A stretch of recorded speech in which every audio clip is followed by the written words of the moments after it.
That night, as I was getting ready for dinner, I asked Nathan what he wanted to eat. Normally, a child would mention their favorite food like hamburgers or fried chicken, but Nathan seemed hesitant. It was more like he was puzzled by my question rather than being shy. "What's the matter? You can tell me what you like. Grandma will make anything for you." Despite my assurance, he didn't answer, so I felt like pressing any further would seem like I was blaming him. So I just told him to watch TV in the living room while he waited. I decided to prepare something that kids generally like and called Nathan to the dining table when it was time for dinner. However, Nathan didn't seem willing to sit down at the table. "What's wrong? Don't you want to eat?" Nathan shook his head vigorously in response to my question. "Then why?" Nathan looked at me with a puzzled expression and asked, "Grandma, is it okay for me to eat today?" I was so shocked by his question that I doubted my own hearing, thinking I might have misunderstood him. But when I asked again, Nathan's response confirmed that I hadn't heard wrong. "What? Is it okay for you to eat today? You're supposed to eat 3 meals a day, right?" Further questioning led to Nathan suddenly running out to the garden and starting to pull weeds. I was astonished by his sudden strange behavior. I stopped him from pulling weeds, hugged him, and brought him back inside. "Why? Why do I have to stop? I'm hungry." "You're hungry, right? That's why I prepared this meal for you. So why start pulling weeds?" "Because Mom always says I shouldn't eat without helping out." I was taken aback by Nathan's unexpected words and decided to ask for more details, which led to a shocking revelation. When I was 22, I fell head over heels for a man who transferred to my department from another region at the company where I was working. By chance, our homes were close, and we eventually started meeting up to go home together, even when our work schedules didn't align. One day, on a packed train ride home, I felt my heart racing as he protectively placed his body close to mine. In a moment of courage, surrounded by people, I whispered, "Would you go out with me?" Holding the sleeve of his suit, my eyes teared up from embarrassment as I confessed my love. I must have looked so sly at that moment. But he blushed and said, "Yes, Susan," and kissed me without caring about the people around us, marking the start of our relationship. Things moved quickly from there. We started living together, got married within a year, and were blessed with a child. We named our child Michael, fulfilling my dream of a happy family life. It was a moment of pure bliss. However, that happiness didn't last forever. When Michael was 3, I started to suspect my husband's late return home. With help from a friend who worked at the same company, we investigated his infidelity. I discovered he was leaving work on time, but was seen going to a hotel with a younger female colleague. That was the first time I realized his late nights were due to him meeting this woman. Clear evidence of an affair. Confronted with undeniable proof, he admitted to the affair. I felt like our happy marriage was nothing but a 4-year-long play act. I threw our rings and the divorce papers at him, taking Michael and leaving him behind. As a single mother, I worked hard to balance my job and household, raising Michael. Seeing my efforts, Michael, even as a child, did his best to help around the house to lessen my load. I remember crying at a school event when he wrote in an essay that his dream was to make life easier for me.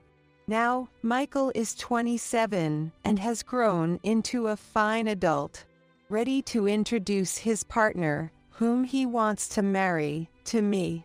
This is Mary. Mom, I'm thinking about marrying her. Mary, with her clear and confident manner, made a good impression on me without showing any signs of intimidation. Michael, if this is the person you've chosen, I won't oppose it. She seems very articulate and nice. Why not? Really? So, you're okay with us getting married? Yes, but make sure you two are happy, okay? She seems like a great catch. I know. Mary, let's build a happy home together. Yes, thank you, Susan. From my perspective, Michael and Mary seemed like a perfect match, and I gave my blessing for their marriage, sending them off to their bright future. Congratulations on your wedding, Michael, Mary. Tears of joy and a bit of embarrassment flowed at their wedding, reviving memories from the past. A year after their joyous wedding, the lovely couple welcomed their third family member, Nathan.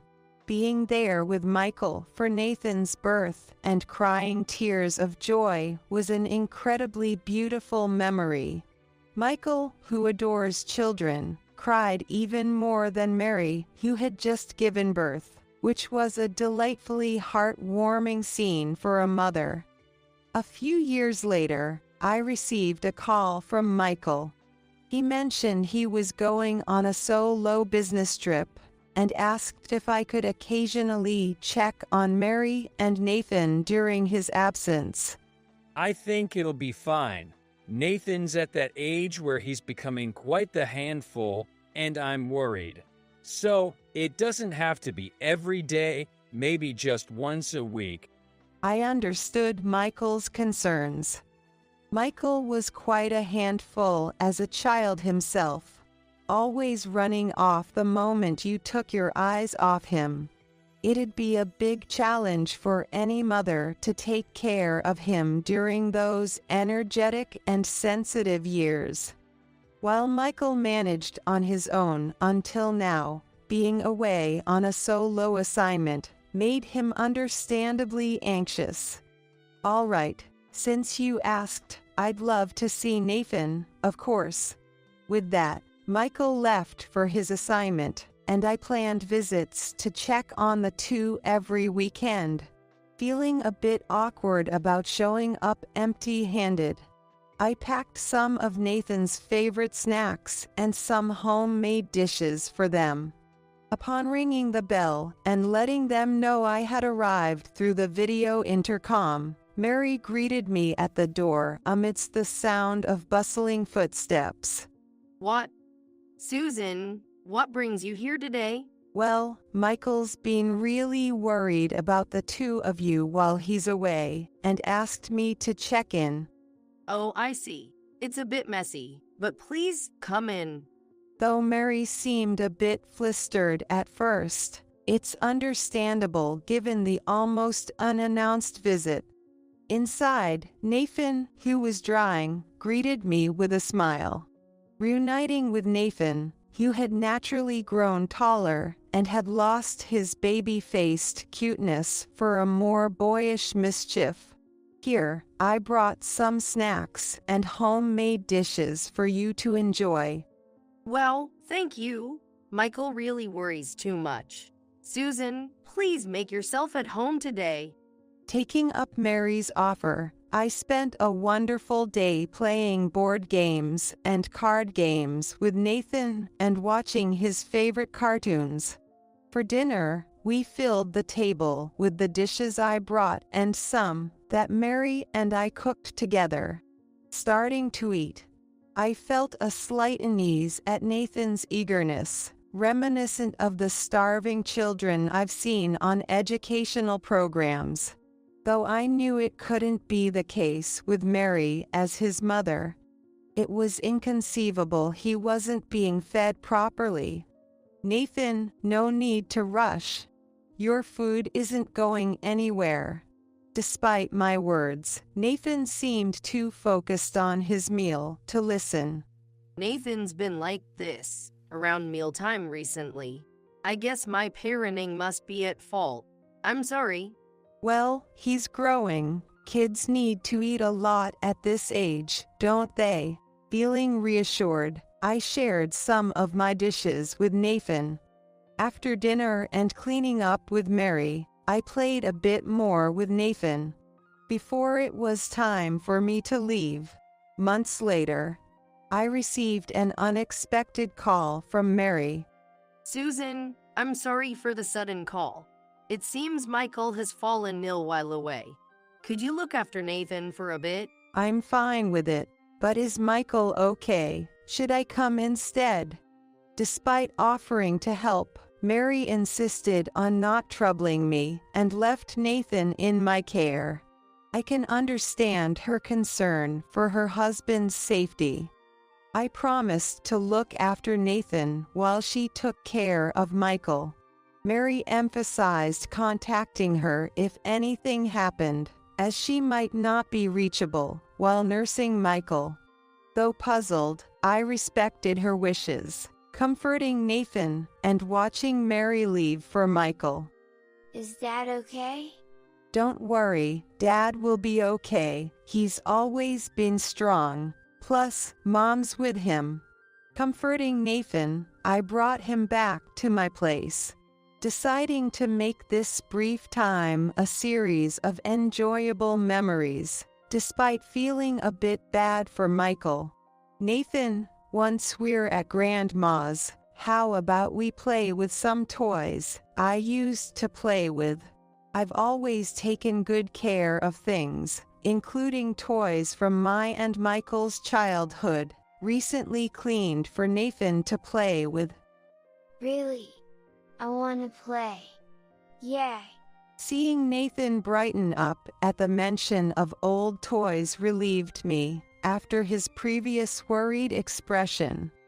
We arrived at my house and spent a leisurely time playing with nostalgic pieces and board games, and watching cartoons that Nathan wanted to see.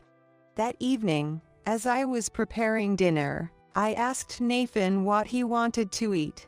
Normally, a child would name their favorite food like hamburgers or fried chicken.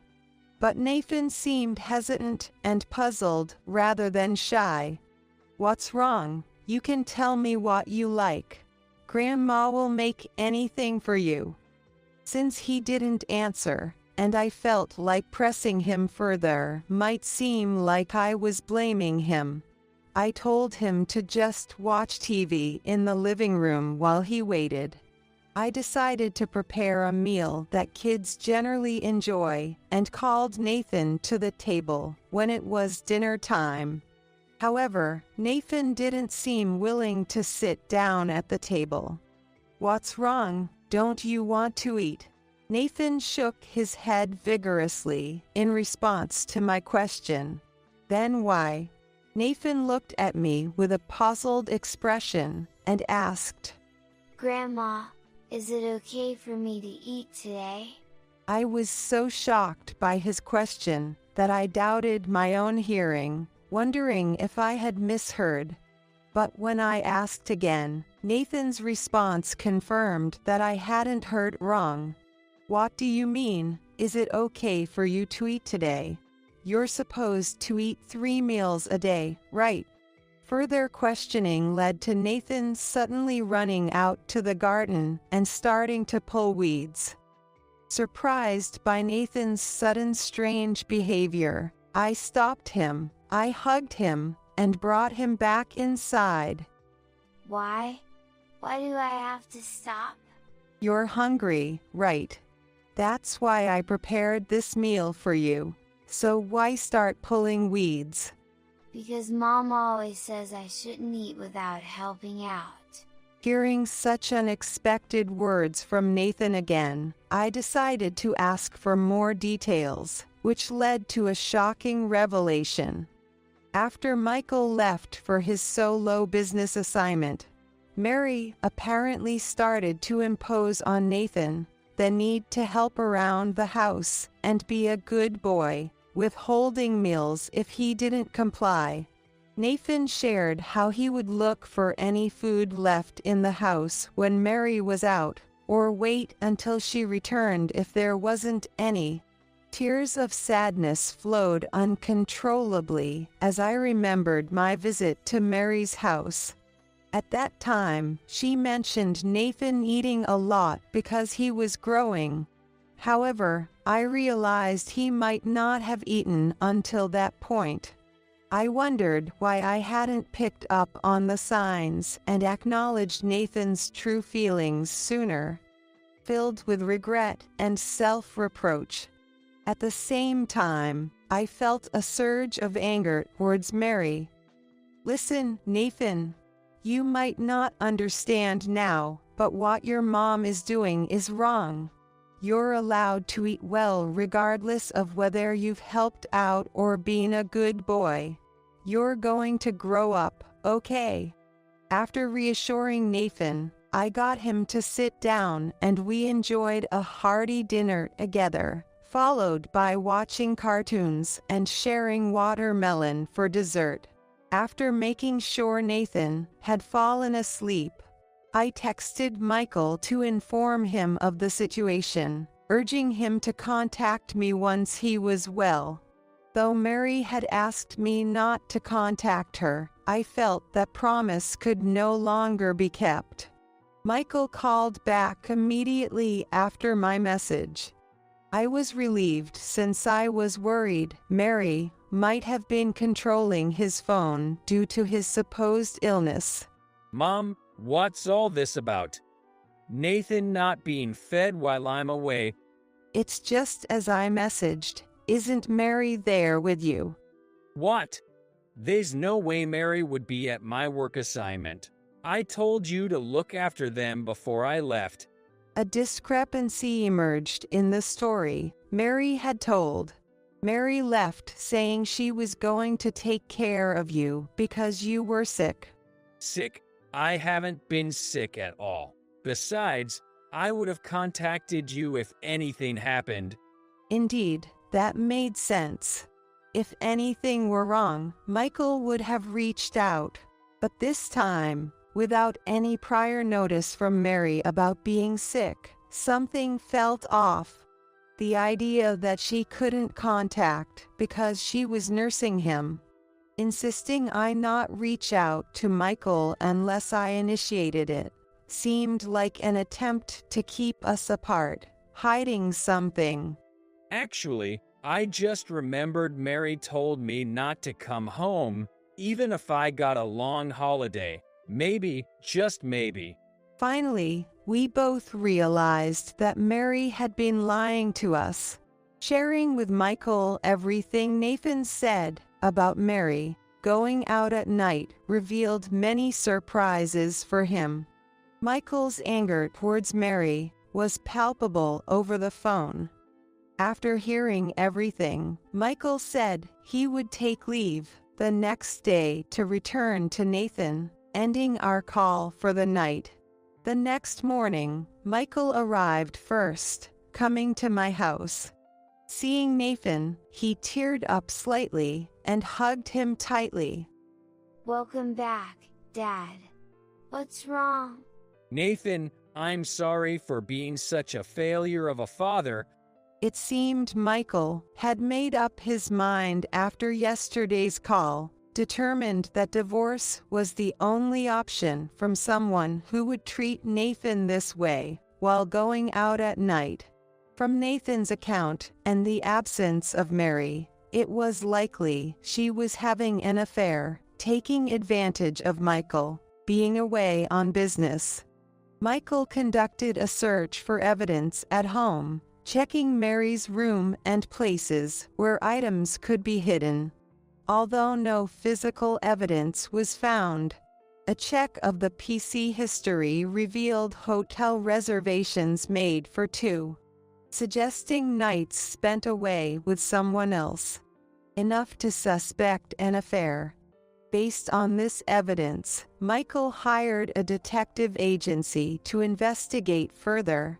A week later, unaware that Michael knew everything, Mary contacted me, saying she would return the next day, since Michael's health had improved. I immediately forwarded this to Michael, who took leave to wait for Mary at my house. Unaware, Mary walked right into what would become a battleground. Nathan, I've come to pick you up. The door opened to an angry Michael, and their eyes met. I locked the door to prevent Mary from fleeing and led her to a room to talk. I've heard everything from Nathan. While I was away, you didn't even give him a proper meal. Michael confronted her furiously, but Mary, avoiding eye contact, muttered it was discipline. Angered by her attitude, Michael presented further evidence from the detective's investigation and the hotel reservations, demanding a divorce and custody of Nathan. You can't be trusted with Nathan. I can't stand the thought of something happening to him. Wait, that's unfair. It wasn't like I enjoyed doing this. So what? You were blackmailed into it. Spending time in hotels with someone you don't love, just like in a soap opera. Too convenient. It's been hard for me too. You were away, and I was stressed, taking care of everything and Nathan all by myself. Mary confessed that the stress of managing everything alone, while Michael was away, led her to take her frustrations out on Nathan and seek solace in an affair. Michael, driven to despair by her manipulative tone, threw down photos of a man on the floor. A man Nathan mentioned, but Michael only now learned about, revealing Mary had been sneaking out at night and had been seen happily chatting with a boyfriend when Michael couldn't make it home from work. With all this evidence, can you still say the same? I'm telling you once more, we're getting a divorce, and I'm taking Nathan's custody. Got it? Fine, do whatever you want. I'll marry someone who truly loves me. Quiet. I told you I won't say it again. How pathetic.